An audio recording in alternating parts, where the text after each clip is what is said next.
বুধবার দিন বাবার হাত কাটা খবরটা শুনে বৃহস্পতিবার দিন ভোরবেলা বেরোবো বলে ঠিক করেছিলাম। আর ভোরবেলা ঘুম থেকে উঠেও গেছিলাম। ঘুম থেকে উঠে দেখি মেয়ের অনেক জ্বর, গা পুড়ে যাচ্ছে। ওকে ওষুধ খাইয়ে ওর বাবা পুজো দিতে চলে গেল। ভাবলাম যদি জ্বরটা কমে যায় তাহলে বেরোবো, না হলে পরের দিন বেরোবো। ওর জ্বরটা অল্প কমতেই ওর চান করার ব্যবস্থা করতে লাগলাম। ওকেই সবচেয়ে আগে রেডি করলাম। ওর বাবা তখনও পুজো দিচ্ছে। মেয়ের খেলতে খেলতে আমি রেডি হয়ে পড়লাম, আর ওর বাবা তো আগে থেকেই রেডি ছিল। তারপর মাকে টাটা দিয়ে বেরিয়ে গেলাম বাড়ির জন্য। মাঝখানে শুধু একবার গাড়িতে তেল ভরানোর জন্য পেট্রোল পাম্পে ব্রেক দিয়েছিলাম, তারপর আবার জার্নি শুরু করলাম। আমার মেয়ে তো সারা রাস্তা খেলতে খেলতে এসেছে, ওর তো এনার্জি যেন ডাউন হয়ই না।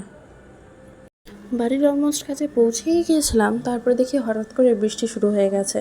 প্রথমে তো অল্প অল্পই পড়ছিল, তারপর দেখলাম ঝমঝমে বৃষ্টি পড়ছে। মাকে চারতলা থেকে নিচে নামতে হয়েছিল আমাদেরকে নিয়ে আসার জন্য, কারণ মেয়ে ছিল আর হাতে ছাতাও ছিল না।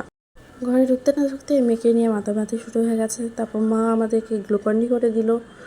বাবার হাতটা এখন প্রায় ঠিকই আছে। এরপরে আর দুপুরবেলা কোনো ক্লিপস নেওয়া হয়ে ওঠেনি, তাই জন্য বিকেলবেলা থেকেই স্টার্ট করলাম। বিকেলে আমি আর আমার বর একটু বেরোলাম ঘুরতে যাওয়ার জন্য। এত জোর বৃষ্টি পড়ছে, তাও আমার বরমশাইয়ে ঘোরার শখ যায় না, বলে ছাতা নিয়েই বেরোবো, তবে বেরোবো। তাই বেরিয়ে পড়লাম বিকেলবেলা ঘুরতে। যাচ্ছিলাম তো একটা পার্কের দিকেই, গিয়ে দেখি আবার পার্কটা বন্ধ। কপালটাই খারাপ, কি আর করব।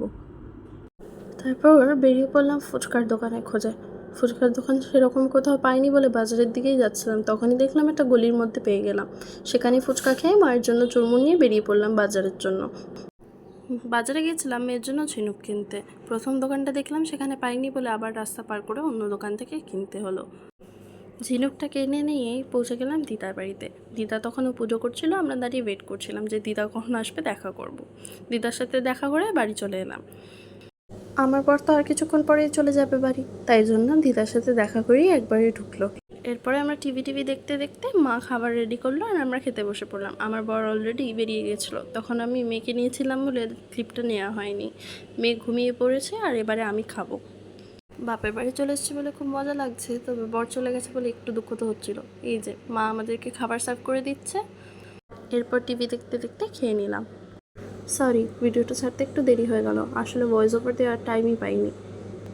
এই ব্লগটা এখানেই শেষ করছি, দেখা হচ্ছে পরের ব্লগে।